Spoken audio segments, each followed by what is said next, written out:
읽어주시면 즐겁게 함께 읽을 수 있을 것 같습니다. 제가 홀수절 먼저 읽도록 하겠습니다. 말하되 여호와께서 이 땅을 너희에게 주신 줄을 내가 아노라. 우리가 너희를 심히 두려워하고 이 땅 주민들이 다 너희 앞에서 간담이 녹나니.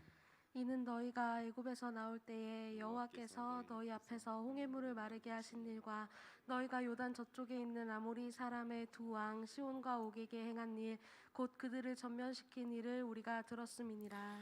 우리가 듣자 곧 마음이 녹았고 너희로 말미암아 사람이 정신을 잃었나니 너희의 하나님 여호와는 위로는 하늘에서도 아래로는 땅에서도 하나님이시니라.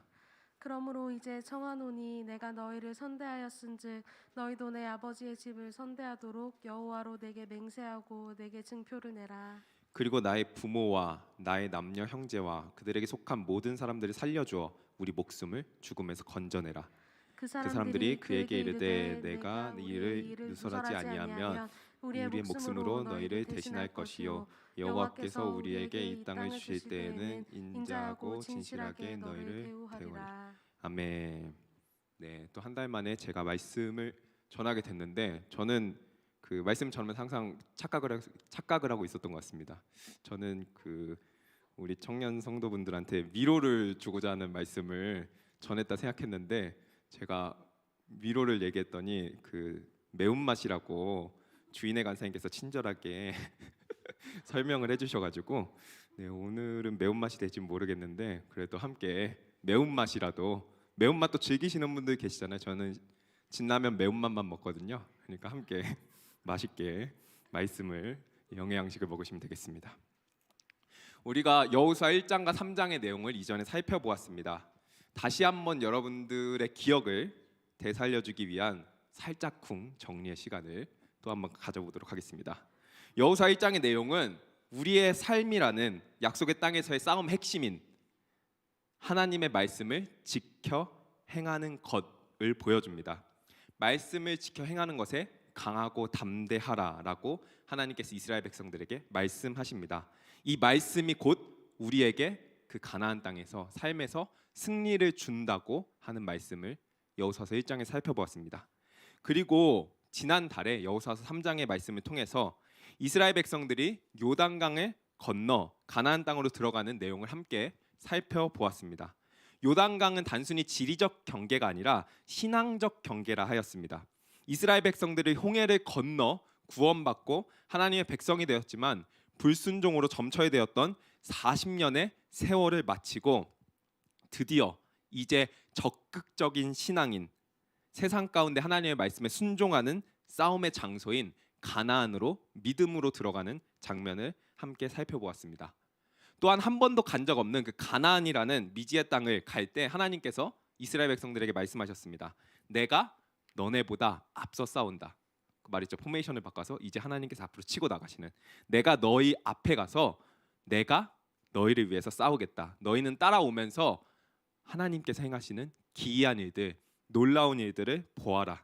약속의 땅에서 싸움하는 것은 너네가 칼과 창으로 싸우는 게 아니라 이미 이 땅의 주인인 하나님께서 정복하고 승리한 것을 이스라엘 백성에게 너에게 주는 싸움이다.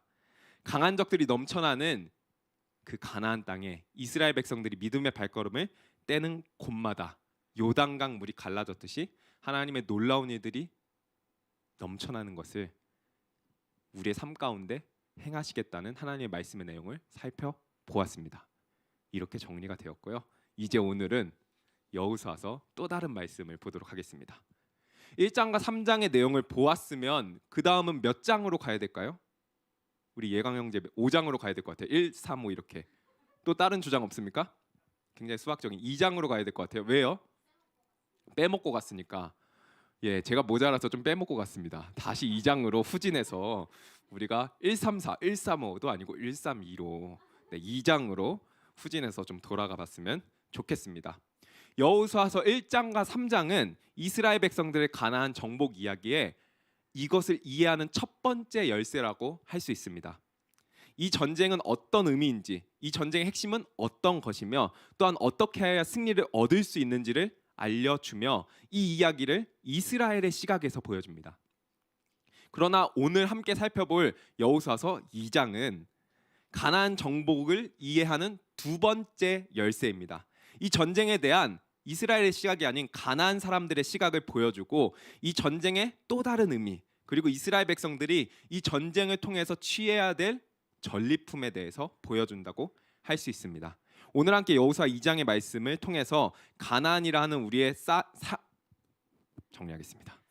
오늘 함께 여호수아서 2장의 말씀을 통해서 가나안이라 하는 우리의 삶의 싸움을 살아내시는 청년 성도님들의 삶에 믿음의 지경이 넓어지고 귀한 도전과 은혜가 있기를 간절히 소망합니다. 네, 그러면 오늘 말씀을 살펴보려고 하는데요. 이제 시작입니다. 네, 오늘 설교 제목은 희한한 정탐이었습니다. 오늘 여호수아서 2장 1절은 정탐꾼을 보낸 사건으로 시작합니다. 2장 1절 우리 한 목소리로 다 같이 읽어봤으면 좋겠습니다.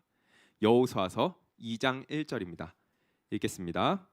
눈의 아들 여호수아가 시딤에서 두 사람을 정탐꾼으로 보내며 이르되 가서 그 땅과 여리고를 엿보라 하매 그들이 가서 라합이라 하는 기생의 집에 들어가 거기서 유숙하더니. 아멘. 여호수아서 2장의 이야기는 정탐 이야기입니다. 정탐은 전쟁에 있어서 기본 중의 기본입니다. 동서양을 막론하고 좋은 병법서에는 반드시 이 정탐에 대한 이야기가 들어가 있습니다. 이스라엘 백성들이 가나안으로 진격하는 방향에는 여리고 성이 있었습니다. 여러분들한테 이렇게 손으로 표시를 해드린다면 여기가 이렇게 가나안 땅이면 여기가 애굽이고요. 이스라엘 백성은 여기 한가운데 이쪽으로 쳐들어가고 있는 것입니다. 네, 이해됐죠? 네, 확실히 됐죠? 네, 이스라엘이 이 진격하는 방향에는 여리고 성이 있었습니다. 그 당시 가나안은 이 남쪽과 북쪽으로 나뉘어서 남쪽 동맹, 북쪽 동맹 이렇게 나뉘어 있었어요. 근데 여리고 성은 그 딱 중앙 교통로에 해당하는 곳이었습니다. 그래서 만약에 이스라엘 백성이라는 외부 세력이 가나안에 들어오면 이 남쪽과 북쪽이 동맹을 맺어서 이스라엘을 함께 공격할 수 있었습니다. 그래서 사실 그 이스라엘 백성이 가운데로 들어와서 여리고를 점령하는 것은 남쪽과 북쪽을 나누어 놓을 수 있는 굉장히 전략적으로 중요한 위치가 바로 여리고였습니다. 그래서 하나님께서 이스라엘 백성들을 이 뺑뺑뺑뺑 돌려서 바로 이 중앙 여리고로 쳐들어가게 하신 것입니다. 이제 하나님께서 그 이스라엘 백성들이 여리고를 점령하러 가게 하시는데 아직 하나님께서는 여호수아에게 여리고 성을 점령할 그 공성전을 펼칠 전략에 대해서 아무런 명령을, 아무런 언지를 하지 않으셨습니다. 그래서 여호수아는 여리고 성을 함락시킬 전략을 수립하기 위해서 여리고 성에 정탐꾼 2명을 보내는 이야기로 오늘 본문이 시작합니다.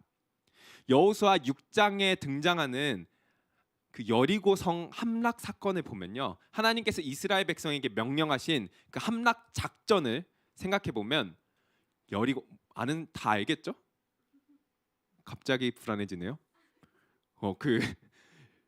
간단히 말하면 하나님께서 이스라엘 백성들한테 침묵하고 여리고 성을 그냥 돌라고 합니다. 네, 돌라고 하는 작전인데 이 작전을 생각하면 사실 여호수아가 정탐꾼을 보낼 이유는 없었습니다. 그들이 실상 여리고 성을 함락시킨 작전은 성을 도는 작전이기 때문에 사실 아무런 정보가 필요 없는 작전이었습니다. 그럼에도 불구하고 하나님께서 여호수아가 2명의 정탐꾼을 보내는 것을 막지 않으십니다. 이 막지 않으시는 것을 보면 이 정탐을 통해서 하나님께서 이스라엘 백성에게 반드시 보여주고자 하는 내용이 있었다라는 뜻입니다. 오늘 그 하나님께서 보여주고자 하는 내용에 대해서 좀 살펴보고자 합니다. 오늘 본문의 개역 개정 성경에는 1절에 그 뜻이 번역이 안 되는데 원문에는 여호수아가 몰래 은밀히 정탐꾼을 보냈다고 기록합니다. 여호수아가 몰래, 아마 이스라엘 백성들도 몰래 보낸 것 같아요. 몰래 딱 2명만 선발해서 정탐꾼을 보냈으니까 그 얼마나 탁월하고 능력 있고 얼마나 기민한 정탐꾼을 보냈겠습니까? 그 정탐꾼들이 여리고성에 들어가서 라합이라 하는 기생의 집에 들어갑니다. 여기서 기생은 매춘부를 뜻하는데 정탐꾼으로서 이것은 굉장히 탁월한 선택입니다. 왜냐하면 기생의 집에 들어가면 외부인들이 자주 드나드는 곳이기 때문에 눈에 띄지 않고 의심을 받지 않을 수 있기 때문입니다. 그런데 정탐꾼들이 라합의 집에 들어가자 일이 생깁니다. 2절과 3절입니다. 네, 2절과 3절 함께 읽어보도록 하겠습니다. 시작. 어떤 사람이 여리고 왕에게 말하여 이르되 보소서 이 밤에 이스라엘 자손 중에 몇 사람이 이 땅을 정탐하러 이리로 들어왔나이다. 여리고 왕이 라합에게 사람을 보내어 이르되 내게로 와서 내 집에 들어간 그 사람들을 끌어내라. 그들은 이 온 땅을 정탐하러 왔느니라. 아멘. 1절이 끝나기가 무섭게 2절의 내용을 살펴보면 분명 몰래 이스라엘 백성들도 모르게 가장 탁월한 사람을 딱 2명만 보냈는데 이렇게나 빨리 정탐하러 온 사람들이 들켜버렸습니다. 굉장히 충격적인 사건이죠. 심지어 수상한 사람이 2명 왔고 그 2명이 어디로 간지 모르겠습니다가 아니라 성경 말씀을 보면 분명히 딱 이스라엘 정탐꾼이 왔고 라합의 집에 있습니다. 아주 정확하게 들켰습니다. 거의 이 정도면 정탐꾼들이 깃발을 가방에 꽂고 다니지 않았을까 싶을 정도로 매우 신속하게 매우 정확하게 그 정탐꾼들이 들켰습니다. 그러면 이 정탐꾼들의 운명은 어떻게 될 것인가? 갑자기 두근두근 하지 않죠. 여러분들은 두근두근 하지 않죠. 두근두근한 이 상황에서 의외의 상황이 연출됩니다. 그것은 라합이 그 정탐꾼들을 숨겨줍니다. 라합이 그 정탐꾼들을 숨겨줄 뿐만 아니라 그 라합의 집에 여리고 성의 군사들이 찾아 들어왔을 때 야, 그 정탐꾼들 어디 갔냐 했을 때 들어오긴 했는데 금방 나갔다. 그 너네들 지금 쫓아서 나가면 그 정탐꾼들 찾아낼 수 있을 것이다 라고 이야기하면서 여리고 군사들이 따돌립니다. 그리고 나서 라합이 2 정탐꾼과 얘기를 나누고 밧줄에 달아서 성에서 내려서 그들을 탈출하게 해줍니다.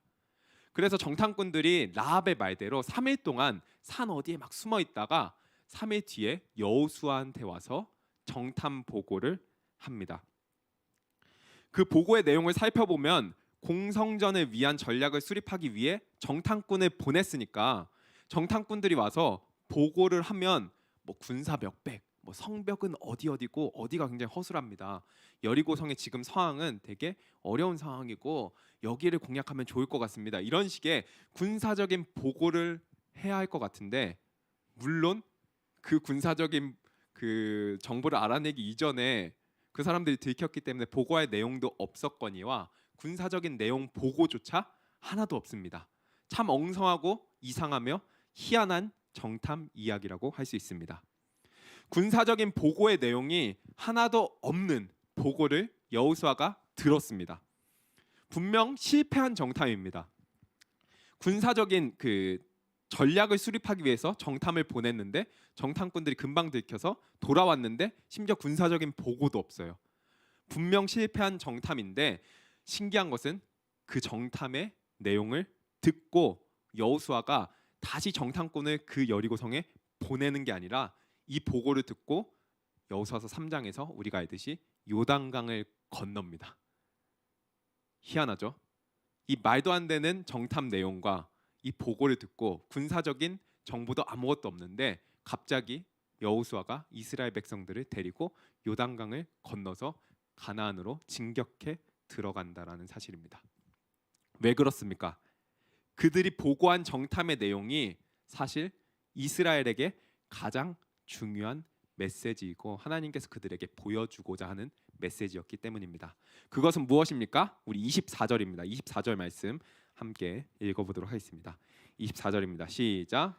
또 여호수아에게 이르되 진실로 여호와께서 그 온 땅을 우리 손에 주셨으므로 그 땅의 모든 주민이 우리 앞에서 간담이 녹더이다 하더라. 24절의 내용은 오늘 본문인 9절에서 라합과 그 이스라엘의 2 정탐꾼의 대화입니다. 그 대화에서 라합의 첫 그 문장을 이스라엘 백성들이 그대로 여호수아한테 보고한 것입니다. 그러면 9절의 첫 고백, 그 라합의 첫 고백, 그들을 숨겨주고 그리고 나서 군사들이 떠난 다음에 라합이 그들을 숨겨준 곳으로 올라가서 이스라엘 백성들과 대화를 나누는데 그 첫 고백이 무엇이냐면 9절입니다. 여호와께서 이 땅을 너희에게 주신 줄을 내가 아노라. 여호와께서 이 땅을 너희에게 주신 줄을 내가 아노라. 여러분들은 감흥이 없겠지만 사실 이것은 굉장히 충격적인 고백입니다.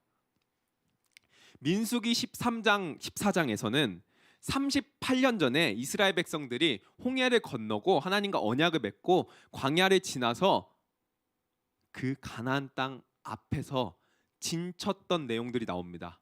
거기서 그들이 모세가 12명의 정탐꾼을 뽑아서 가나안 땅으로 정탐꾼들을 보냅니다. 민수기 13장 14장에 나오는 내용입니다. 12명의 정탐꾼을 보냈는데 그렇다면 그때 왜 가나안 정복을 하지 못했는가? 약속의 땅 가나안을 하나님께서 이스라엘에게 주셨다는 내용을, 그 약속을 믿지 못했기 때문입니다. 그 땅은 너무나도 좋은데 그 땅의 주민들은 너무나도 강해서 우리가 그 앞에 서면 그냥 완전 메뚜기다, 그냥 그 사람들 앞에서 잡아먹힐 것 같다 라고 이야기하면서 하나님을 원망합니다. 하나님께서 그 땅을 주시겠다는 사실을 그들은 믿지 못합니다. 그리고 하나님을 원망하고 차라리 애굽에서 그냥 우리가 있었으면 좋았을 텐데 라고 고백을 합니다. 그래서 그들은 그 땅에 들어가지 못하고 38년 동안, 그 후에 38년 동안, 총 40년 동안 광야에서 떠돌게 되었습니다. 이스라엘 백성들이 믿음이 없어서 38년 동안 광야에서 헤매면서 훈련 받았는데 가나안 땅에 도착해서 가나안 땅의 정탐을 들어가서 처음 만난 그 가나안 사람과 첫 대화가 다른 것이 아니라 하나님이 너희에게 가나안 땅을 주신 것을 내가 안다 라는 고백의 내용인 겁니다. 이것은 얼마나 이스라엘 백성들을 부끄럽게 만드는 고백의 내용입니까? 이 가나안으로 들어가는 길목에서 이스라엘 백성들이 다시 한번 확인하게 되는 것은 우리가 이 땅을 차지할 만한 근거가 없음을, 우리가 이 땅을 차지하기에는 합당치 않은 존재라는 것을 다시 한번 이 첫 대목에서 발견하게 되는 것입니다. 이어 라합의 고백은 무엇입니까? 10절 11절입니다. 네, 제가 읽겠습니다. 이는 너희가 애굽에서 나올 때 여호와께서 너희 앞에서 홍해물을 마르게 하신 일과 너희가 요단 저쪽에 있는 아모리 사람의 두 왕 시온과 옥에게 행한 일, 곧 그들을 전멸시킨 일을 우리가 들었음이니라. 이 라합의 9절의 고백에서는 하나님이 너에게 이 땅을 주신 걸 안다라고 고백한 다음에 우리가 심히 두려워하고 이 땅 주민들이 간담이 녹았다, 한마디로 전의를 상실했다, 심한 두려움에 사로잡혀서 우린 망했다라는 상태에 빠져있다, 패닉에 빠져있다라는 겁니다. 그 고백의 이유가 이 10절 11절입니다.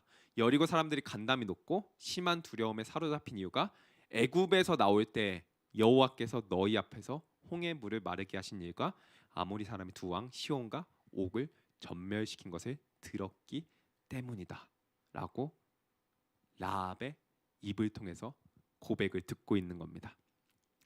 이 가나안 땅의 시각에서 이스라엘 백성들이 가나안까지 진격한 것을 좀 생각해 봤으면 좋겠습니다. 이것은 우리가 시선을 바꿔서 이스라엘 백성들이 가나안 땅에서 그 사건을 생각해 보면 공포입니다. 공포. 애굽에서 400년 넘게 종살이를 하던 이스라엘이라는 민족이 건널 수 없는 홍해라는 바다를 마른 땅과 같이 걸어서 걸어 올라왔다라고 이야기를 합니다. 지난번에도 설명했듯이 고린도서 10장에서 사도 바울은 이 이스라엘 백성들이 홍해를 건넌 사건을 세례라고 이야기합니다.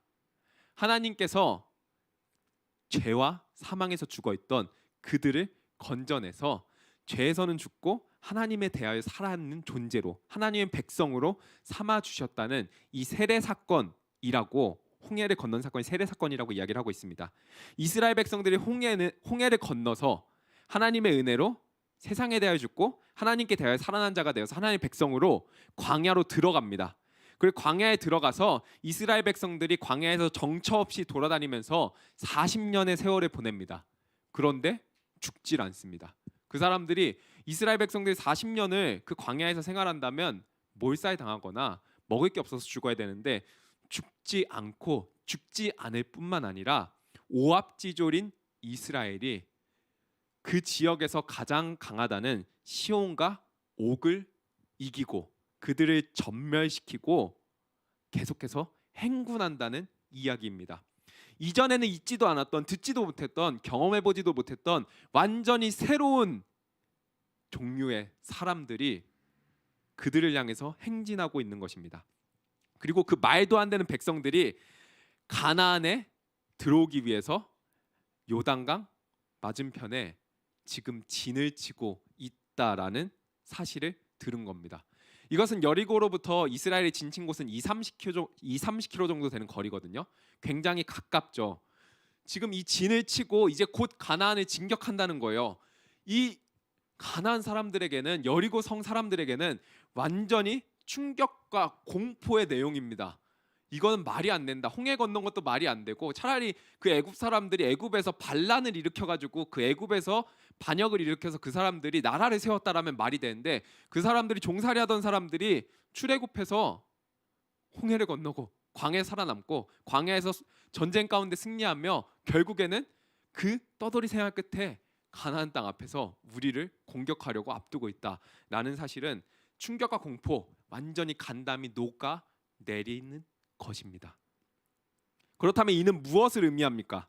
이것은 우리가 세상 사람들보다 좋은 칼과 창, 좋은 스펙, 좋은 능력으로 싸우고 그들이 보기에는 좀 더 멋진 것을 해내고 그들과 동일한 방식으로 살아가면서 그저 근소한 차이로 그들과의 싸움에서, 이 땅에서의 싸움에서 승리하는 것이 세상을 무너져 내리게 하는 게 아니라, 세상 사람들이 간담이 높고 그들 안에 요동치는 변화가 일어나는 것은 다름 아닌 우리의 이전과는 다른 삶, 과거와는 완전히 다른 존재적 변화가 우리 안에서 일어나기 시작할 때 그 여리고성 주민의 마음이, 간담이, 그 내면이 완전히 녹아 내린다는 사실을 보여주는 것입니다.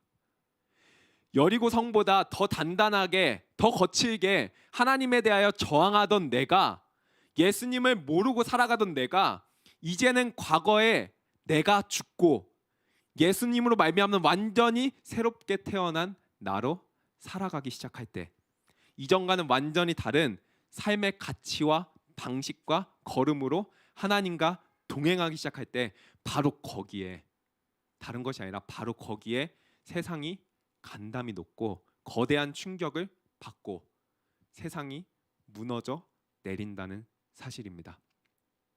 그리고 11절의 고백을 보면 그들이 이렇게 고백합니다. 상천하지, 위로는 하늘에서도 아래로는 땅에서도 참 하나님 됨을 그들이 고백합니다. 나를 찾아오사 나를 무너뜨리고 나의 항복을 받아내시고 나를 하나님의 자녀 삼으셔서 새로운 존재적 변화를 만드시는 그 하나님, 그 하나님의 영광과 능력과 행하심을 보고 그들이 상천하지, 하나님이 참 하나님이다 라는 고백을 할 수밖에 없게 된다는 내용이 성경의 증언입니다.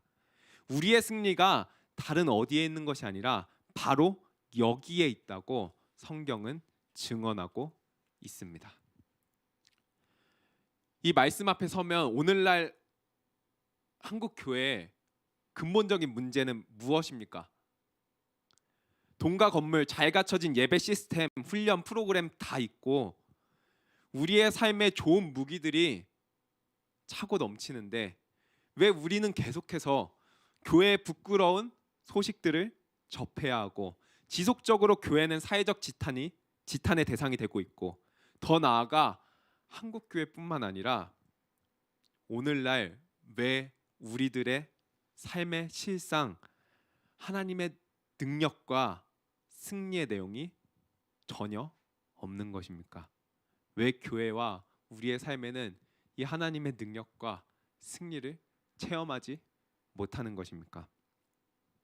오늘날 우리의 문제는 우리의 변화된 삶, 죽은 우리를 살리신, 우리를 완전히 새로운 존재로 바꾸어 놓으신 하나님의 거룩한 능력이 없다는 것입니다.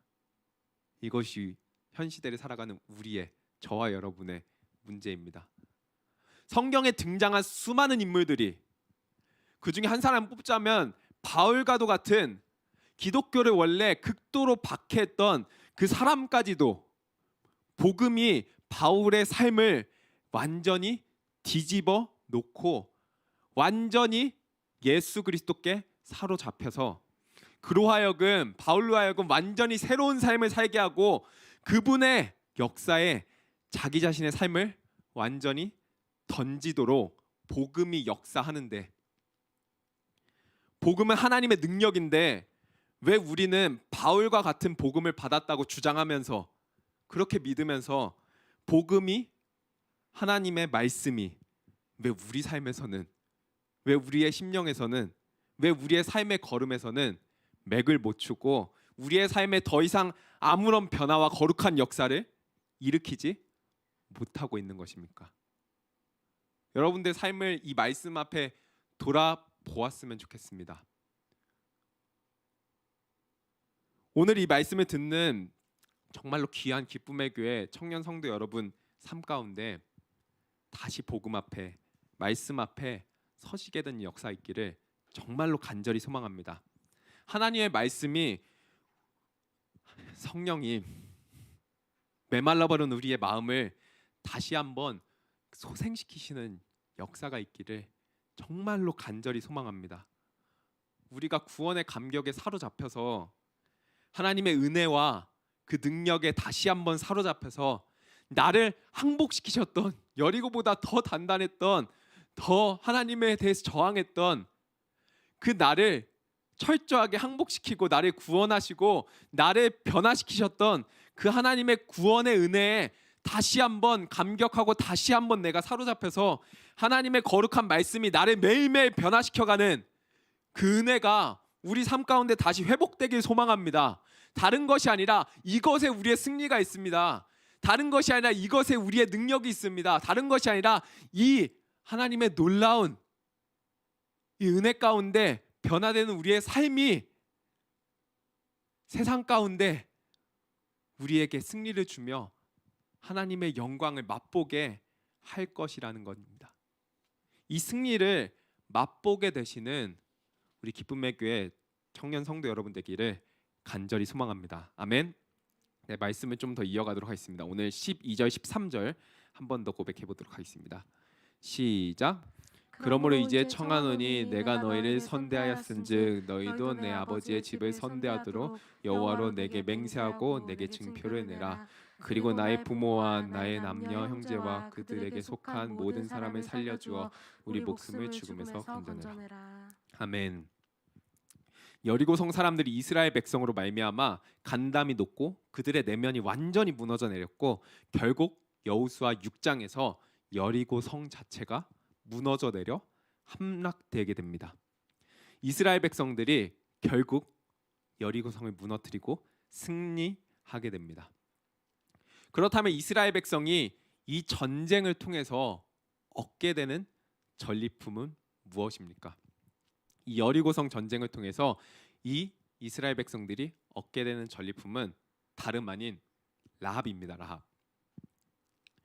라합 생명의 전리품을 얻게 됩니다. 라합은 그 성의 매춘부였어요. 그녀는 경제적 어려움으로 인해 여리고 사람들의 성적인 욕망을 충족시켜주며 생계를 유지해 나갈 수밖에 없던 아주 가난하고 비참한 존재였습니다. 심지어 라합의 집은 성벽 안에 있습니다. 성벽 안에. 2장 15절 내용을 살펴보면 개역개정 성경에서는 성벽 위에 거주했다고 나오는데 사실 원문에 가까운 성벽 안에입니다. 그 여리고 성은 이중 성벽이었어요. 난공불락의 성이어서 이렇게 그 성이 이렇게 둥그렇게 있으면 끝에 성벽이 이중으로 되어 있었어요. 그래서 여긴 좀 더 낮고 여긴 좀 더 높고 해서 여기 사이에 그 나름의 빈 공간이 있었거든요. 이 공간에 가난하고 소외받은 사람들이 집을 짓고 살았어요. 그래서 그 라합이 줄을 달아서 창문에 줄을 달아서 그 사람들이 내려줄 수 있었던 게 가장 외벽에 있는 그 말도 안 되는 집에 살았기 때문에, 그 가난하고 소외받은 사람들이 사는 그 집에 살았기 때문에 내려줄 수 있었던 겁니다. 어디로부터 공격을 당하면 이중 성벽으로 되어 있기 때문에 여리고 성 안에 있는 사람들은 매우 안전합니다. 그러나 그 외벽에 있는 사람들은 전쟁이 일어나면 그 사람들이 먼저 죽습니다. 죽음 끝에 내몰린 존재들이죠.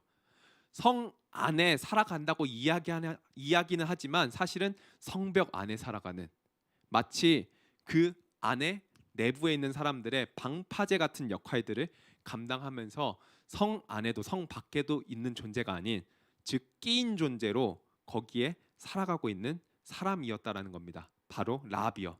그 가난하고 소외받고 그저 사람들의 성적 욕구를 충족시켜 줄 때만 사람들이 찾는 존재, 성벽 안에 끼인 존재로서 살아가는 이 여자가 어느 날 소문을 듣게 되는 겁니다.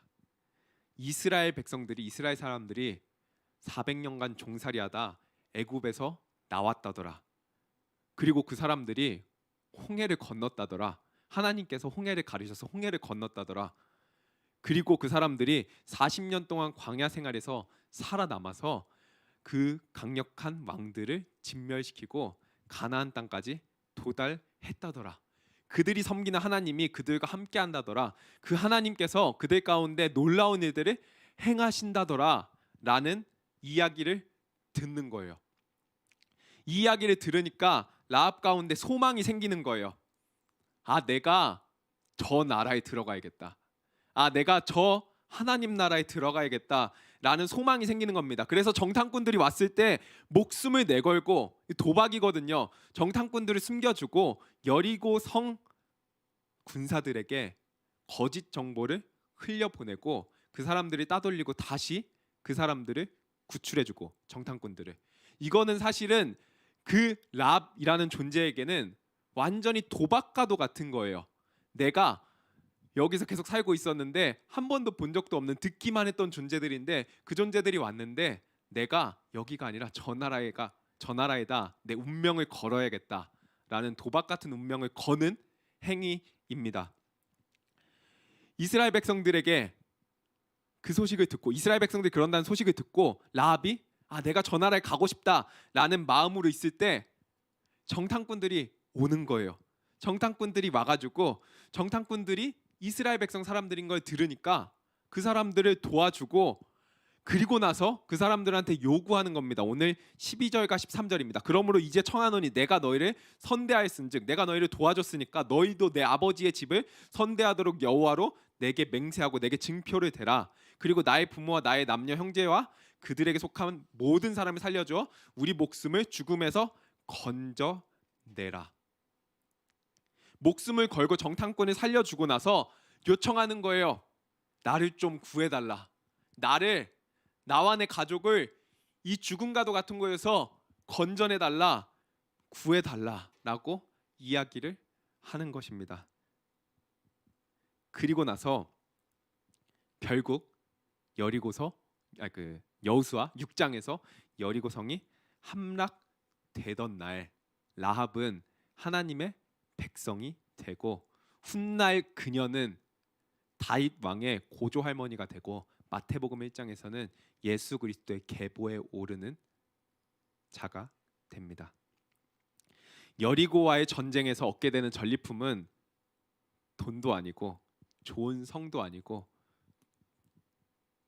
어떤 우리가 누릴 수 있는 부귀영화도 아니라 다름 아닌 라합입니다. 라합.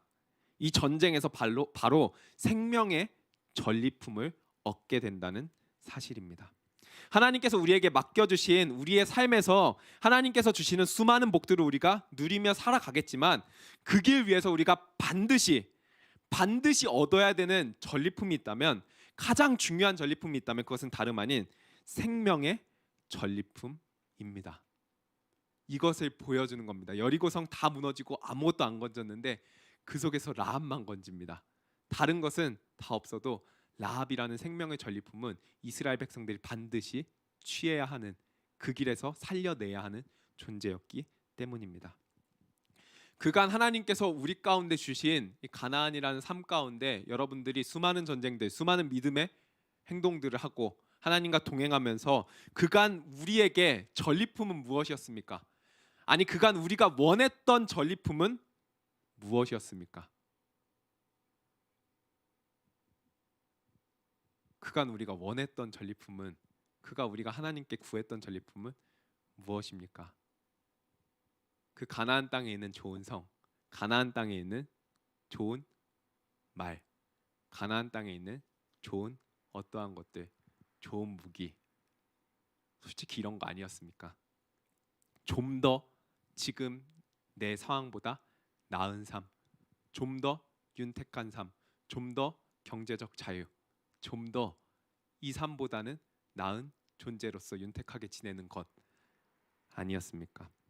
하나님을 따른다고 하면서 우리에게 생명의 전리품은 뒷전인 채로 우리 가운데 세상 사람들과 동일하게 내가 이 전쟁에서 이 정도 수고했으니 이 정도의 나에게 보상은 있어야지 라면서 세상적인 그저 보상과 전리품을 구하며 살아가지 않았냐는 말입니다.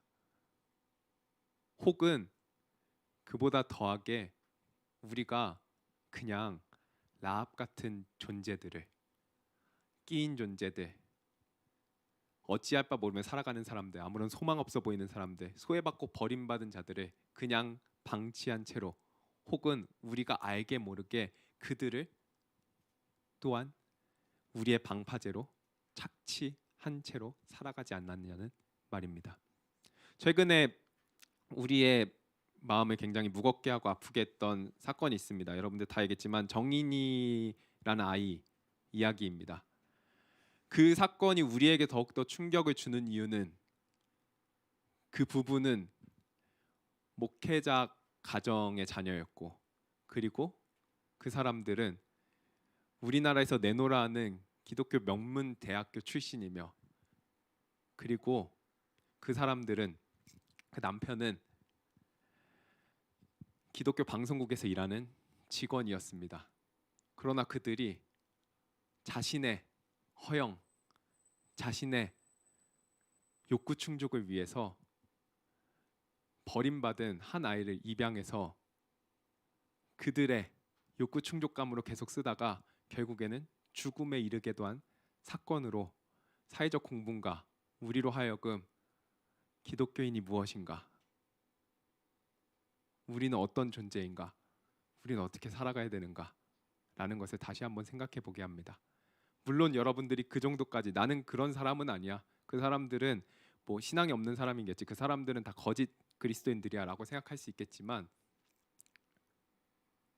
우리가 그 정도까지는 가지 않겠죠.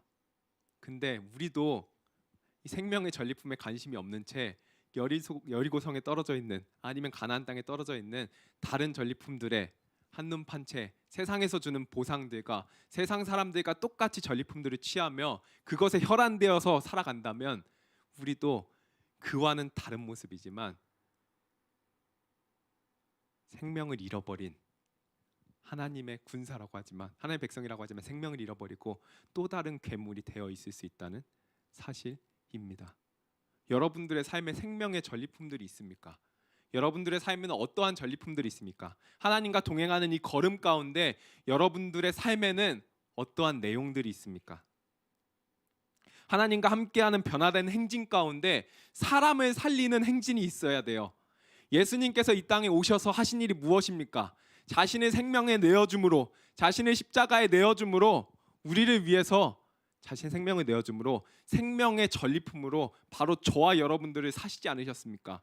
우리가 예수 그리스도의 제자라고 한다면 이 땅을 살아가는, 이 땅에 하나님의 백성으로서 하나님과 동행하는 삶을 살아가는 존재들이라면 예수 그리스도와 같이 이 땅에서 라합과도 같이 우리 사회 주변에서 소외받고 버림받고 가난하고 비참하게 살아가는 존재들, 세상에 끼인 것과 같은 존재들, 어찌할 바 모르며 살아가는 아무런 소망 없어 보이는 자들, 사망의 그늘에 앉아있는 그 완전히 죽음과도 같은 존재들, 그 사람들을 살려내는, 그 영적 전리품을 획득하는, 그 사람들에게 하나님 나라의 소망을 불어넣어주며 그 사람들을 살려내는 존재가 되어야 되지 않겠습니까?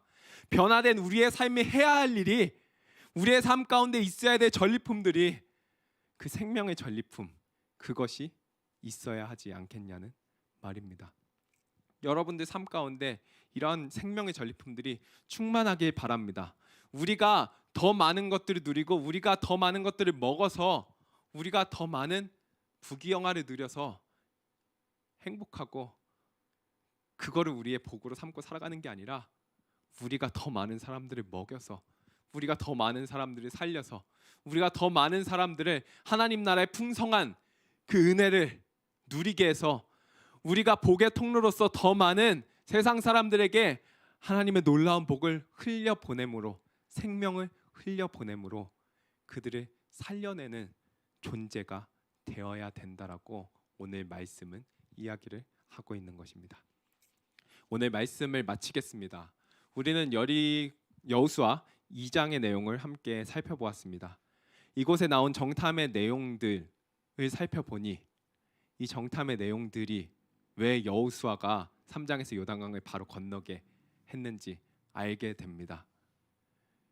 그 땅은 이미 하나님께서 주셨으며 그 땅의 백성들은 간담이 녹아 있는데 이것은 다름 아닌 우리는 광야에서 40년 동안 마치 뺑뺑이 도는 것 같이 거의 거짓대처럼 그냥 걸어가면서 하나님께서 가라는 곳에 가고 멈추라는 곳에 멈추고 하나님께서 만나 내려주시면 그거 먹고 만나 배추라기 먹으면서 그냥 허송세월하면서 40년의 세월을 살아간 것처럼 보였는데 하나님께서도 그 의미 없어 보이는 순간들마저도 하나님께서 놀라운 생명의 역사를 일으켜 세상 사람들로 하여금 하나님을 보게 한다는 사실을 보여주는 겁니다. 그리고 그저 간담이 무너져 내리는 게 아니라 그 나라의 놀라운 사건, 내가 저 나라에 들어가고 싶다, 내가 저 나라에 소속되고 싶다, 생명을 살리는 일들이 있다라는 겁니다. 거기에 이스라엘 백성들이 들어갑니다. 그 전쟁을 이스라엘 백성들이 해내고자 들어갑니다. 그 가나안 땅에서 사람 살리는 싸움을 말입니다. 사랑하는 기쁨 가족 청년 성도 여러분, 여러분들 삶 가운데 가나안 땅이라 하는 여러분들의 삶에 주어진 삶의 정황들 가운데서 다른 것이 아니라 하나님의 말씀이 여러분들을 변화시켜가고 그 변화시켜가는 세상과는 다른 완전히 다른 종류의 사람으로 하나님의 백성으로 살아가는 그 삶 가운데 하나님께서 놀라운 승리와 영광을 맛보게 하실 것입니다. 이 삶을 다시 걸어가시길 소망합니다. 그리고 그 걸어가는 길 위에서 우리 가운데 하나님께서 제대로 걸어가고 있다면 생명의 전리품들을 허락하실 겁니다. 그 생명의 전리품들을 마음껏 풍성히 누리시면서 그 땅을 걸어가시길, 바울이 마치 고백했던 이 성에는, 그 성에는 하나님의 백성이 많다라는 하나님의 고백을 듣고 그 성으로 들어갔듯이 여러분들도 그 성에 들어가 죽어가는 영혼들을 살리는 귀한 하나님의 도구들로 쓰임받길 간절히 소망합니다. 네, 반주해 주시겠어요?